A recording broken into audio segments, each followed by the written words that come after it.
Hey guys, so this movie review is of The Book Thief. The book is written by Markus Zusak, and it is one of my favorite books. It is actually a young adult book, but it's a young adult book that appeals to a wide range of audiences. It is based on the times of the Holocaust, and the movie just recently came out.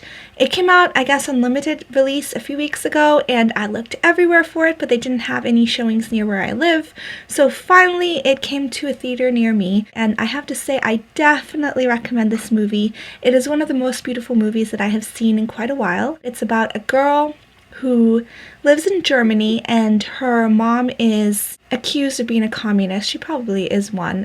The story doesn't really focus too much on that. She is on a train ride to live with a family that lives in a small village on a little street, and she's on the train ride, and during that train ride, both she and her brother were supposed to go and live with this family, but her brother passes away, and she steals a book. Not steals. She picks up a book that one of the grave diggers has dropped on the floor, and she carries it. The thing is, she doesn't know how to read. It helps her feel a connection to her brother, but she can't read, which also becomes an issue when she enters her new school. It focuses a lot on her developing a love for words and how words can be power in life. And so when she meets this new family, the foster father is one of my favorite characters ever. He's such a lovable, loving, wise man. Temporary foster mother. She seems to be very hard and mean. If you keep on watching, keep on reading the story, you might have a different impression of her. It follows a lot of the girl Liesel's, her relationships with the people in the town. The book shows her more as like a tough girl who doesn't really rely on anyone. And the movie sort of shows that. I guess she's a little bit softer in the movie, but I mean, she does beat up a boy, so she has her spunk. This story does bring up a lot of moral issues, but overall it's just a beautiful story, heart-wrenching, heartwarming story that just captures your emotions. It is plot-driven in a way, but it's also character-driven. You learn to love the characters. Liesel and her little friend. Rudy, the little boy who idolizes the African-American runner Jesse Owens. Overall, I definitely recommend this story. I do sort of prefer, in a way, the way that the ending was depicted in the book over the movie, but the movie is a good film adaptation. It does add to your experience of the story. It doesn't detract from the story. Some of the critics have said that this movie shows the German people to be too typical, too everyday, too much like us. But honestly, saying that there are some different species is a disservice to us, because that could prevent us from seeing those times as a warning for what we could become, for what could happen to us. Those people who stayed silent, those people who lived during those times, they were regular people just like us, and they wanted to continue living on with their lives, which is in part why so many atrocities could continue, because people were scared, because that was the only life that they had.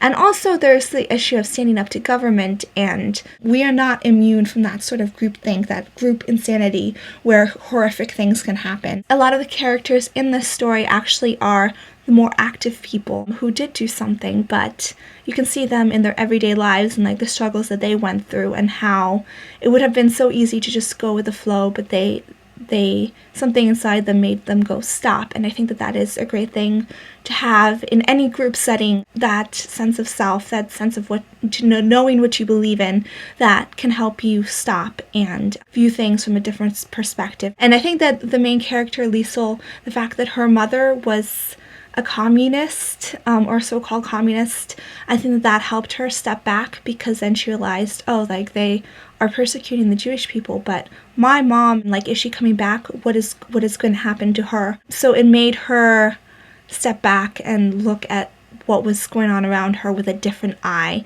not so much the eye of us versus them, but partially that, well, my mom is one of them, that Hitler hates. And the story is actually narrated by Death. So it has a very unique perspective.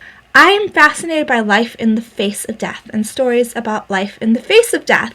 And I think that those stories are some of the most precious ones and the ones that we can learn the most from, because they are the most honest ones, because a lot of times we spend so much of our lives trying to forget about its existence. I like stories with humor, but they tend to have more serious, deep undertones, and I do tend to like Holocaust movies.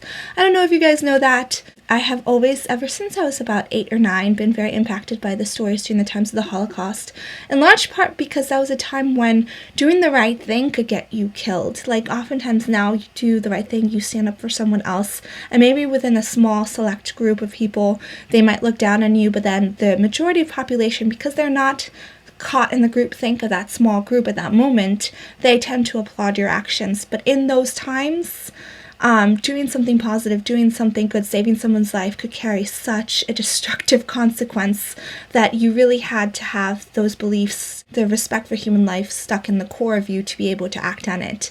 And I think people helped for a lot of different reasons, which you do see in this movie. And a young Jewish man does enter the picture at one point. The family has to, as regular people, they have to decide whether to help him or to continue on with their regular lives. Because now we look back on the time period and we think, oh, like, how couldn't anyone help? But the thing is that these were regular people living their own lives, and all of these circumstances would come up where they could choose to help or choose to turn a blind eye. At the moment, it's easy to just minimize something and to say, oh, it's not that important. Oh, like, that'll be fine. I don't have to meddle. I don't have to do anything. And looking back, hindsight is, it's the best critic.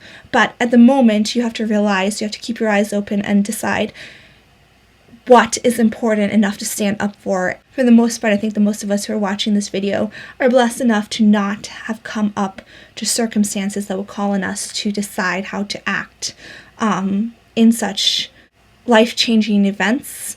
Although oftentimes when these events do come to us, we might overlook them and not realize how important they truly are. I don't think that any action in life is not important. I think we have to live all our actions every moment in accordance to what we believe. This moment is your life. I just saw this quote recently, that said, this moment is your life. This very second is your life. What you do right now really does matter. And there's some very interesting quotes in the movie.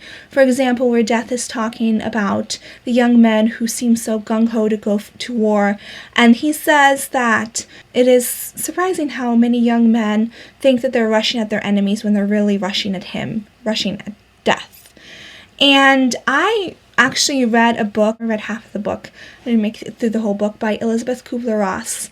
And she has worked in hospice and worked with people who are dying. And like one of her, I sort of linked the two quotes. One of her observations is a lot of the draw towards war comes from people's desire to face their own mortality, which is sort of silly because you have to face life. Life, you can miss it. Like, it's possible to miss life. It's not really possible to miss death. And the story sort of brought to light that oftentimes we're just fighting our own mortalities, but we end up missing the beauty of life and how precious it is and how worth fighting for it is. Death, in one of his other reflections, says, how can humans be so beautiful and so destructive at the same time? The fact that each human life is so precious and so beautiful makes the destruction of a human life so horrific. But humans are the ones that are capable of both, like, of such beauty and such destruction. And it's just such a confusing parallel, which I think is something that this movie, the story, brings to light. And there's this quote that I love. Death says at one point, I am haunted by humans. And that's actually a very impacting line in the book. Death, actually, his voice is a little bit different than I expected. I expected it to be a little bit more powerful, which I guess is part of the point. I think the whole story is beautiful. I love the emphasis on books, the emphasis on the beauty of words and what we can learn from words, from language, how our experiences of life are our power. Let me know what you think. I do recommend the movie. I recommend the book. I absolutely love this story. And another movie that sort of reminds me of this story is Edges of the Lord. I should make a different video on Holocaust movies and my recommendations because I've watched several. This is my movie review for The Book Thief. Let me know what you guys think, and I hope you're all having a wonderful day. Thanks. Bye.